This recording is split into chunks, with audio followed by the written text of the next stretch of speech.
और आइए सबसे पहले शुरू कर लेते हैं आज की हमारी कवर स्टोरी।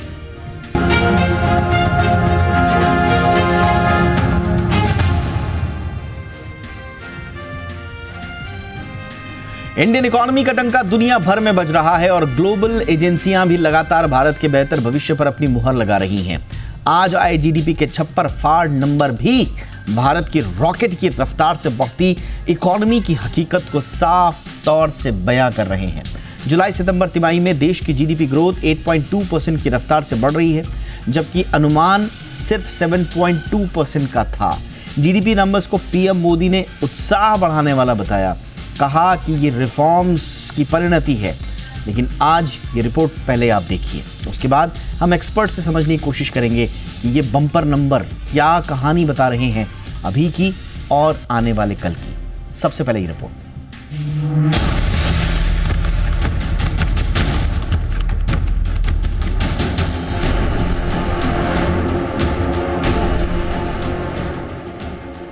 जियोपॉलिटिकल टेंशन और ट्रंप की भारी भरकम टैरिफ को दरकिनार करते हुए भारत की इकोनॉमी रॉकेट की रफ्तार से उड़ान भर रही है। यह हम नहीं कह रहे हैं। आज आए जीडीपी के ताजा आंकड़े भारतीय अर्थव्यवस्था की मजबूती की कहानी बयां कर रहे हैं।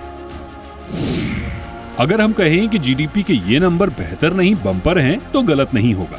दरअसल जुलाई सितंबर तिमाही में देश की जीडीपी ग्रोथ का पहिया 8.2% की तेज रफ्तार से आगे बढ़ा, जो Q1 यानी अप्रैल जून में आए जीडीपी ग्रोथ रेट 7.8% से काफी बेहतर है। जुलाई सितंबर तिमाही में देश की जीडीपी ग्रोथ 8.2% की रफ्तार से बढ़ी, जबकि अनुमान सिर्फ 7.2% का था।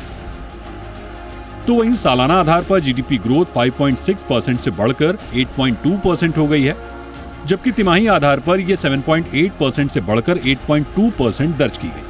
इसी तरह जीवीए ग्रोथ भी मजबूत रही और सालाना आधार पर 5.8% से बढ़कर 8.1% हो गई, जबकि तिमाही आधार पर यह 7.6% से बढ़कर 8.1% रही। नॉमिनल जीडीपी ग्रोथ भी सालाना आधार पर 8.3% से बढ़कर 8.7% पर पहुंच गई।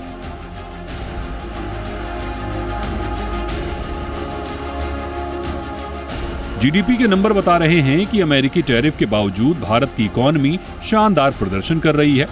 थोड़ी कसक खेती किसानी में जरूर रह गई है। एग्रीकल्चर सेक्टर की ग्रोथ 4.1% से घटकर 3.5% रही। ग्रोथ की कहानी यहीं आकर नहीं थमती। बात मैन्युफैक्चरिंग ग्रोथ की करें तो ये 2.2% से बढ़कर 9.1% पर पहुंच गई है।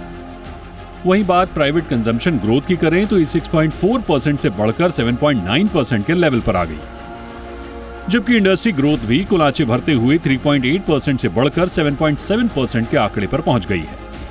ये आंकड़े साफ कहते हैं कि भारत की ग्रोथ की कहानी अभी यहीं नहीं रुकी है, बल्कि ग्लोबल इकोनॉमिक मोर्चे पर हमारी धमक अभी और बढ़ने वाली है। ब्यूरो रिपोर्ट, जी मीडिया।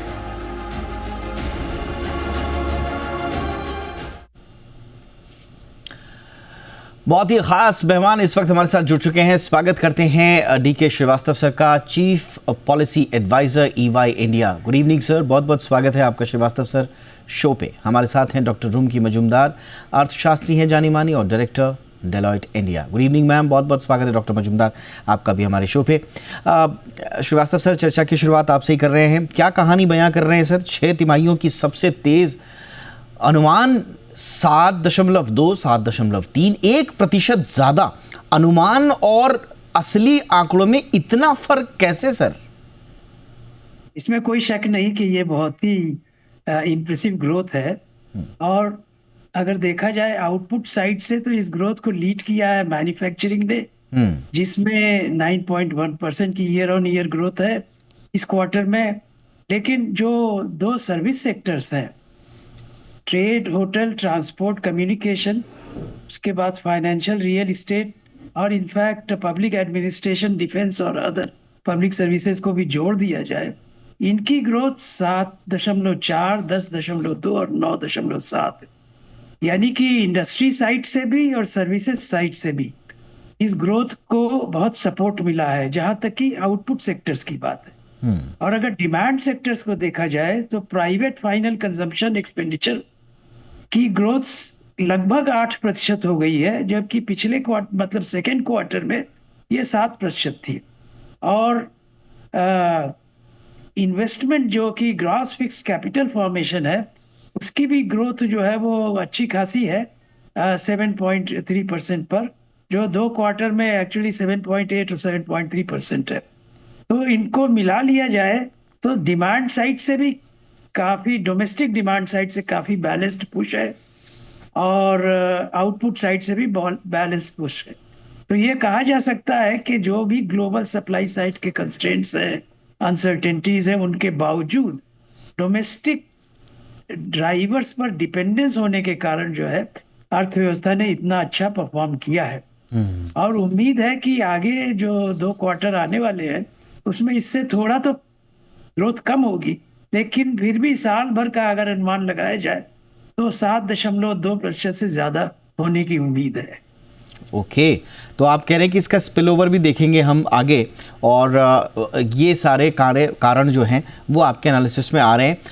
डॉक्टर मजूमदार मैम, सबसे पहले इस ब्लॉकबस्टर ग्रोथ के आपके एनालिसिस मैम, फिर मैं डिटेल में जाके बाकी चीज़ों पे करेंगे, लेकिन मोटे मोटे तौर पर ये इतना बड़ा ब्लॉकबस्टर सरप्राइज, पॉजिटिव सरप्राइज, क्या वजह रही मैम?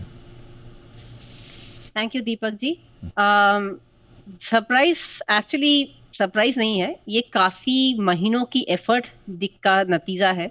सरकार पहले से ही उनको अंदाजा आ गया था कि एक्सटर्नल अनसर्टेनिटी की वजह से ग्रोथ पे इम्पैक्ट हो सकता है, इसलिए पहले ही से ही tax exemption, monetary policy push, GST tax cuts, ये सब अनाउंसमेंट्स एक के बाद एक की जा रही थी, और इसी का नतीजा है कि कंजम्पशन का ग्रोथ इतना स्ट्रांग रहा है।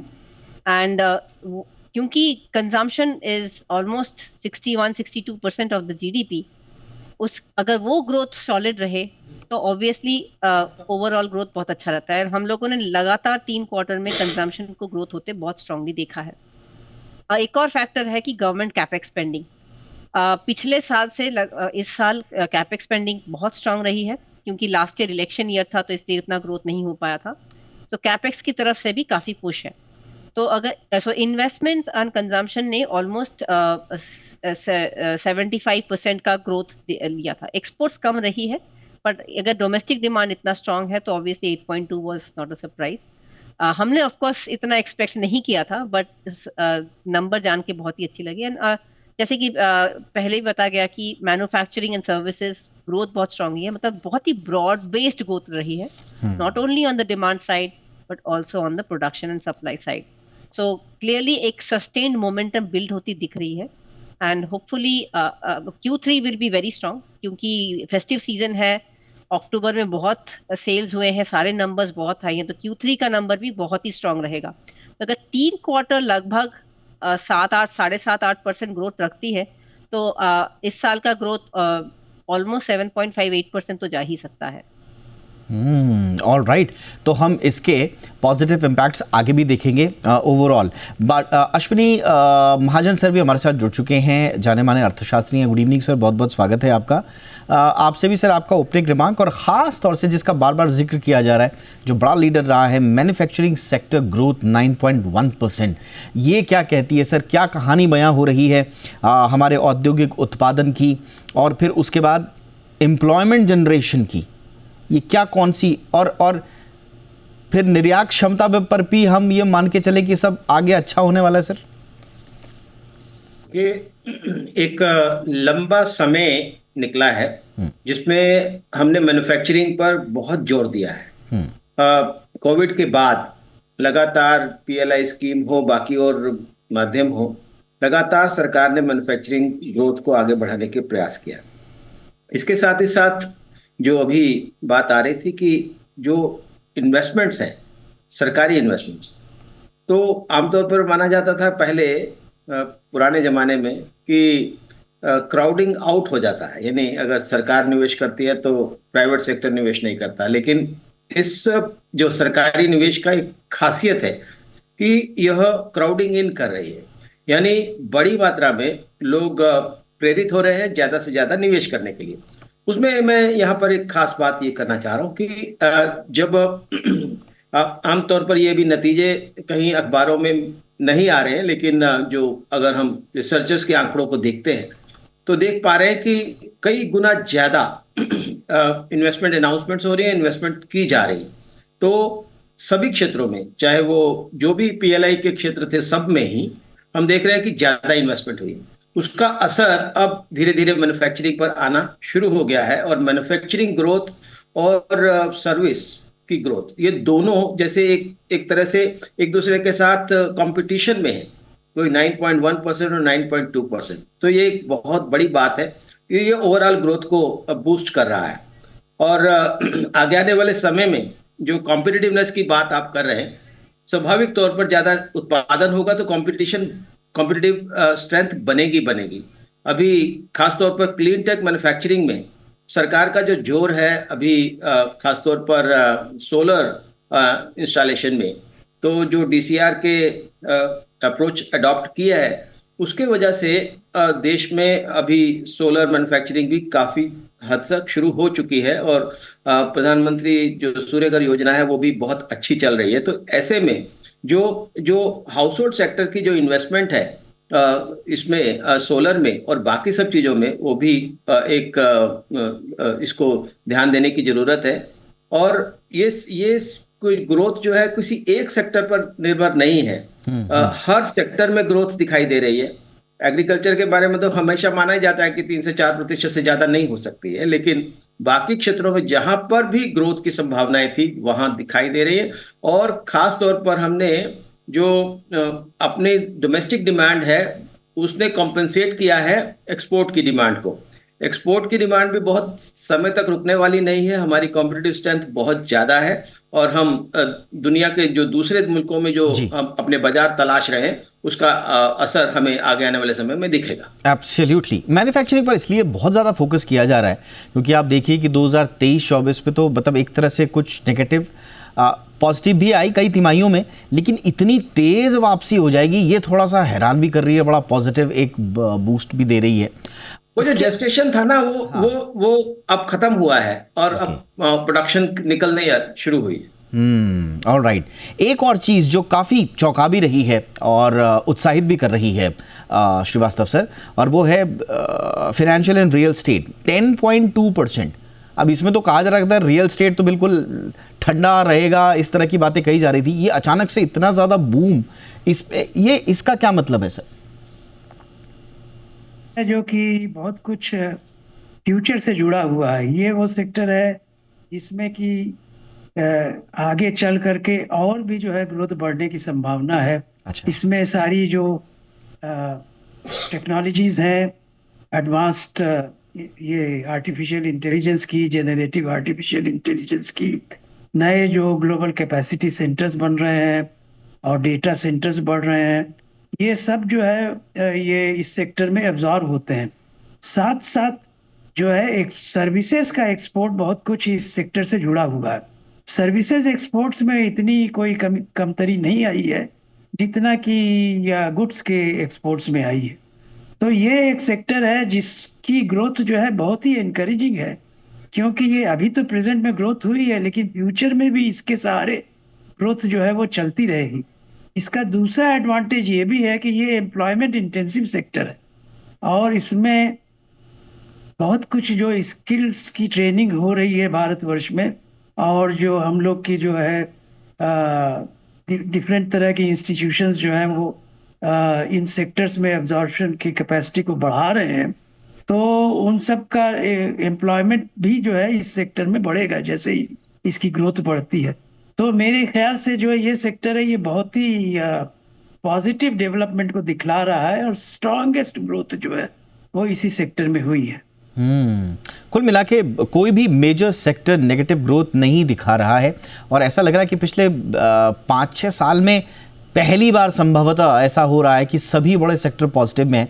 बट डॉक्टर मजूमदार, इसके अलावा कुछ चीज़ें आपको ऐसी लग रही हैं जहां पर थोड़ा सा हमें बारीकी से और फोकस करना चाहिए? नेगेटिव तो नहीं कहूँगा मैं, लेकिन हाँ कॉन्शियस होकर आगे बढ़ना होगा। एग्रीकल्चर भी अभी सर कह भी रहे थे, एग्रीकल्चर पे तो काफ़ी एक्सपेक्ट भी करते हैं, लेकिन अभी भी 3.5% 55% आबादी इसी पर निर्भर है। तो क्या ये ग्रामीण मांग में कमजोरी की ओर दर्शा रहा है मैम? एग्रीकल्चर पर आपकी राय? नहीं, एग्रीकल्चर ग्रोथ 3.5 रही है, पर ये मोर और लेस अच्छा ही ग्रोथ है। अच्छा। एक तो है कि इस उत्पादन अच्छी होने की उम्मीद थी, शायद और ज्यादा, क्योंकि इस बार मॉनसून बहुत अच्छा रहा है। बट 3.5% भी एक अच्छा ग्रोथ है। अच्छा। और जबकि इन्फ्लेशन इतना लो है, स्पेशली फूड इन्फ्लेशन, तो रूरल डिमांड पे इसका इफेक्ट पॉजिटिव ही रहेगा। 3.5% ग्रोथ प्लस लो इन्फ्लेशन वो रूरल डिमांड को काफी बूस्ट करेगा। और हम लोगों ने जो एफएमसीजी का जो ग्रोथ देखा है और आईआईपी नॉन ड्यूरेबल का जो ग्रोथ देखा है, वो दोनों ही यही इंडिकेट करते हैं कि ग्रोथ इन रूरल डिमांड बहुत बहुत स्ट्रांग रहने वाली है। ऑलराइट। जो कि एक नेगेटिव पॉइंट है। एक्सपोर्ट हम बात कर चुके हैं। तो दूसरी प्रॉब्लम है कि क्योंकि इन्फ्लेशन इतना कम है, डब्ल्यूपीआई ऑलवेज नेगेटिव टेरिटरी में जा चुकी है, तो इसकी वजह से जीडीपी डिफ्लेटर बहुत कम है। तो क्या हो रहा है कि नॉमिनल जीडीपी काफी कम है। और अगर देखा जाए fiscal deficit, current account deficit, debt, सब ये नॉमिनल जीडीपी के बेसिस पे कैलकुलेट होती हैं। तो अगर नॉमिनल जीडीपी का ग्रोथ कम रहता है, जो कि ऑलमोस्ट 8.3% ग्रोथ रहा है, which is much lower than previous quarter, एक दो पिछले क्वार्टर भी कम थी, बट अगर नॉमिनल जीडीपी लो रही तो इस साल में इसका impact share market valuation, asset valuation, all are deficit parameters, उन सब पे एक पड़ेंगी। तो वो एक कंसर्न रह जाता है। ये आपने बहुत इंपॉर्टेंट पॉइंट हाईलाइट किया। अश्विनी सर, थोड़ा सा इस तरफ भी, हालांकि जैसे हम कह रहे हैं कि पिक्चर तो बहुत शानदार लग रही है, बट स्टिल क्योंकि हम थोड़ा सा डीप डाइव करना चाह रहे हैं, single digit nominal GDP growth का मतलब क्या है सर? ये जो अंतर्निहित गतिविधियां, क्या हम ये मान के चलें कि वहाँ कुछ कमजोरी है जो कि अल्टीमेटली हमारे जो एक्चुअल जो ग्रोथ होगी उसको प्रभावित तो करेगा ही?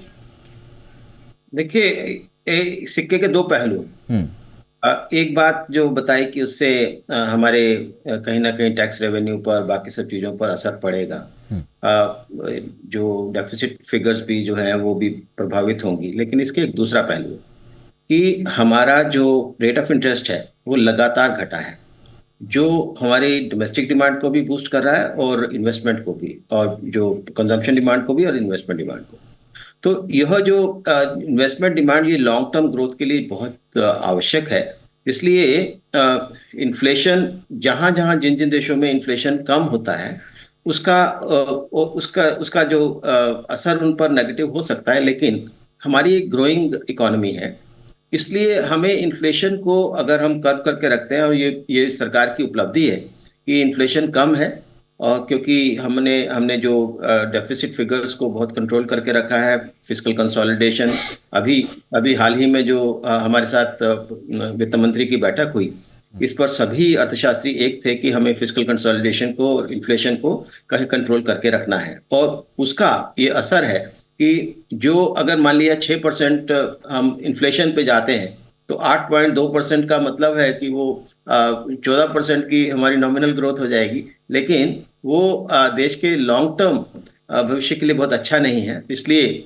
हम एक अच्छी दिशा में बढ़ रहे हैं और इन्फ्लेशन को काबू रखे हुए हैं। नॉमिनल इससे हमारे हो सकता है कि हमारी थोड़ा जो रेवेन्यूज हैं वो प्रभावित हो, लेकिन हमारे पिछले समय में रेवेन्यूज काफ़ी अच्छे आ रहे हैं, चाहे वो इनकम टैक्स है या जीएसटी में भी अभूतपूर्व वृद्धि हुई थी।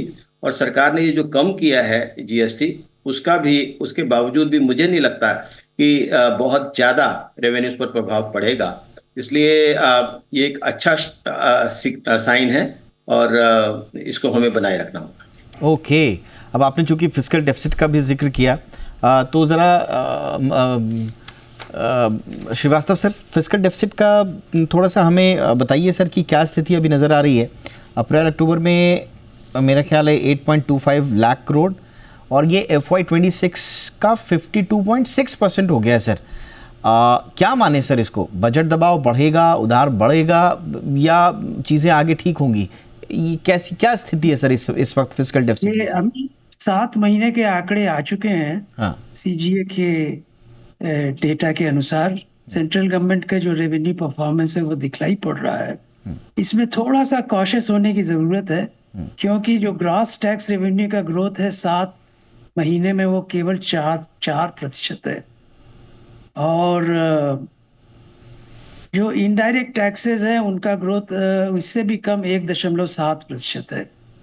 तो टैक्स रेवेन्यू की परफॉर्मेंस बाद के 5 महीने में कैसी रहेगी, ये एक बहुत महत्व का विषय है।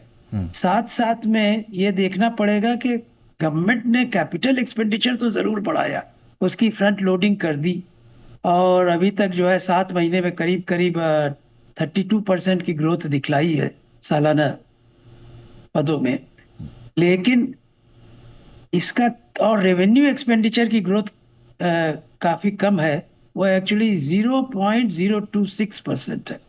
यानी अर्थ ये हुआ कि फिस्कल डेफिसिट पर प्रेशर पड़ेगा या नहीं पड़ेगा, इसमें दो तरह की चीजों को हम लोग को ध्यान में रखना पड़ेगा। टैक्स रेवेन्यू की ग्रोथ अगर जो बजट का अनुमान है वो मान लीजिए कि पूरा करें, तो उसमें काफी ग्रोथ बचे हुए 5 महीनों में दिखलाई पड़ना चाहिए। इसके एवज में दो इंस्ट्रूमेंट्स हैं गवर्नमेंट के पास। अगर कोई शॉर्टफॉल होता है ग्रॉस टैक्स रेवेन्यू में सेंटर के और नेट टैक्स रेवेन्यू में, तो रेवेन्यू एक्सपेंडिचर की ग्रोथ को कंटिन्यूड कंट्रोल में रखें। और थोड़ा फायदा हो गया है नॉन टैक्स रेवेन्यू में, क्योंकि साल की शुरुआत में भी ही जो है वो रिजर्व बैंक से केंद्रीय सरकार को अच्छा डिविडेंड मिल गया है, जो कि नॉन टैक्स रेवेन्यू का टारगेट करीब करीब पूरे साल का टारगेट अभी ही पूरा हो चुका है। तो ये फिस्कल डेफिसिट का टारगेट पूरा होगा या नहीं होगा, ये अब फिस्कल मैनेजमेंट किस तरह से किया जाता है इस पर निर्भर करेगा। ऐसा लगता है कि निश्चित ही टैक्स रेवेन्यू बजट के अनुमान से थोड़ा कम रहे, लेकिन उसको कॉम्पेंसेट किया जा सकता है रेवेन्यू एक्सपेंडिचर की ग्रोथ को कंट्रोल करके, खासकर। और अगर ऐसा करने में सफल होते हैं तो लगभग जो फिस्कल डेफिसिट का टारगेट है पूरा हो सकता है। लेकिन नॉमिनल ग्रोथ का कम होना इस काम को काफी कठिन बनाता है। फिर भी ये मानना पड़ेगा कि जैसा कि इन्फ्लेशन के संबंध में बात कही गई कि रियल एक्सपेंडिचर तो फिर भी उसका ज्यादा ही माना जाएगा। अगर रेवेन्यू एक्सपेंडिचर को कंट्रोल किया जाए और कैपिटल एक्सपेंडिचर को बढ़ाया जाए तो इनको जो रियल वैल्यू है वो तो ज्यादा है ही। बस मुश्किल ये होती है कि कई बार जो कमिटमेंट होते हैं बजट के वो नॉमिनल टर्म्स में होते हैं और वो घटाना उनका जरा मुश्किल होता है। तो एक बैलेंस बनाने की जरूरत है आगे के 5 महीनों में। ओके, तो डॉक्टर मजूमदार मैम, फिर ओवरऑल FY 25-26 के लिए आपका प्रेडिक्शन क्या नज़र आ रहा है? मोमेंटम इसी तरह का चाहिए होगा, क्योंकि 8+ की अब एक्सपेक्टेशंस ओवरऑल के लिए भी करना शुरू कर दिया लोगों ने, बट उसके लिए आपको Q3 Q4 में भी ज़बरदस्त मैन्युफैक्चरिंग, ज़बरदस्त कंजम्पशन, और H2 में ओवरऑल आपको 7-7.5% की ग्रोथ चाहिए होगी। तो क्या ऐसे हालात बन रहे हैं मैम, और ओवरऑल FY 25-26 में क्या एक्सपेक्ट कर रहे हैं आप? So Q3 का ग्रोथ बहुत ही स्ट्रांग रहेगा। In fact Q3 will likely be the most fastest growing, क्योंकि अक्टूबर में वो दिवाली का स्पेंड दिखेगा, जो कि GST से और बॉयड से और पुश मिलेगी, और ईयर एंड का भी ग्रोथ रहेगा, क्योंकि ईयर एंड पे भी लोग काफी स्पेंड करते हैं। तो Q3 will be the fastest. Q4 में थोड़ा स्लो हो जाने का चांसेस है, अगर US इंडिया का ट्रेड डील बन जाता है, जो कि ऑलमोस्ट हो ही जाएगा क्योंकि अभी अनाउंसमेंट हो रही है उस रिलेटेड, तो फिर वो थोड़ी अनसर्टनिटी कम हो जाएगी, तो इन्वेस्टमेंट भी बूस्ट करेगी और कंजम्पशन भी अपना ग्रोथ सस्टेन करके रखेगी। तो ओवरऑल हाँ, जैसे मैंने कहा कि पहले कि 7.58% आराम से इंडिया कैन रीच। 8% के ऊपर होगा कि नहीं वो बहुत डिपेंड करेगा कि Q4 का ग्रोथ कितना जाए, क्योंकि Q3 बहुत स्ट्रांग आने ही वाली है, और 3 क्वार्टर की strong growth almost GDP overall इस साल का काफी स्ट्रांग दिखा देगी। बहुत इम्पॉर्टेंट। अब सारे लोग ये भी सवाल भी पूछने लगे हैं कि अब अगली पॉलिसी में क्या होगा। अश्विनी महाजन सर, जी बिजनेस से एक्सक्लूसिव बातचीत में RBI चेयरपर्सन ने तो ये संकेत दिए हम लोगों को, और उस पर मार्केट ने भी काफ़ी अच्छा रिएक्ट किया, पूरी इंडस्ट्री ने काफ़ी उसको वेलकम भी किया। उन संकेतों को कोई ऐलान नहीं किया, उन्होंने संकेत दिए कि अभी स्पेस बचा हुआ है। अब आज की GDP के नंबर क्या कह रहे हैं सर? उनको सपोर्ट करेंगे या उनके लिए दुविधा की स्थिति पैदा करेंगे? मुझे लगता है कि एक अच्छा माहौल बना है, क्योंकि जो पूरी दुनिया भर में इस प्रकार से की अनसर्टेनिटी छाई हुई है, ऐसे में भारत का फास्टेस्ट ग्रोइंग इकोनॉमी बना रहना और स्ट्रॉन्ग जो रिजल्ट्स आए हैं इस बार, ये इस बात को इंगित करते हैं कि हमारी आर्थिक नीति सही दिशा में चल रही है। और जिस प्रकार से डोमेस्टिक डिमांड जो है पूरी दुनिया में जितनी तेजी से हमारी डोमेस्टिक डिमांड परफॉर्म कर रही है, वैसा कहीं पर भी नहीं है।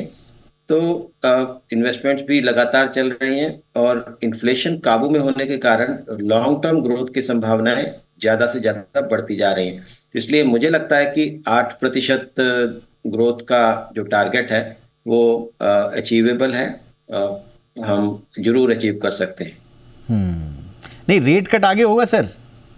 रेट कट होना ही है, क्योंकि अब आप ये देख रहे हैं ना कि ये जो अभी इस समय 8.8% की जो है, यानी 0.6 की आपके पास इन्फ्लेशन है 6 महीने की, तो ये तो बहुत ही 3 महीने की बहुत जबरदस्त ये है। और रेट कट होना पिछले बार भी ये संकेत आए थे, तो मुझे तो लगता है कि 0.35 तक की रेट कट हो सकती है। एब्सोल्युटली ज़बरदस्त, बहुत कम इन्फ्लेशन, जैसा सर ने भी बताया। अभी सीपीआई इन्फ्लेशन अक्टूबर 2000 में अब इतने कम नंबर्स, उसके बाद WPI का भी अगर आप देखेंगे तो उसमें तो और आपका नंबर्स आ रहे हैं, नेगेटिव में ही आ रहे हैं उसका।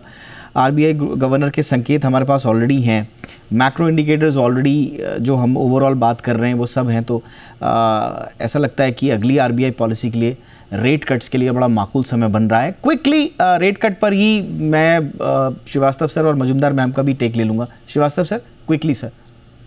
मेरे ख्याल से कम एक रेट तो जरूर होगा, एक रेट कट तो जरूर होगा इस फिस्कल ईयर में। उससे ज्यादा भी हो सकता है, तो मतलब एक रेंज समझ लीजिए 25 बेसिस पॉइंट से 50 बेसिस पॉइंट के बीच में रेट कट तो शायद होगा ही। ओके, इसमें कोई संदेह। All right. वो कितना होगा ये थोड़ा सा और विषय है जिस पर बातचीत होती रहेगी, बट होगा जरूर, ये आपकी उम्मीद है। Doctor Majumdar ma'am? 4 बजे से पहले उम्मीद ज्यादा थी, अभी शायद उतनी नहीं है क्योंकि ग्रोथ स्ट्रांग रही है और इन्फ्लेशन लो है।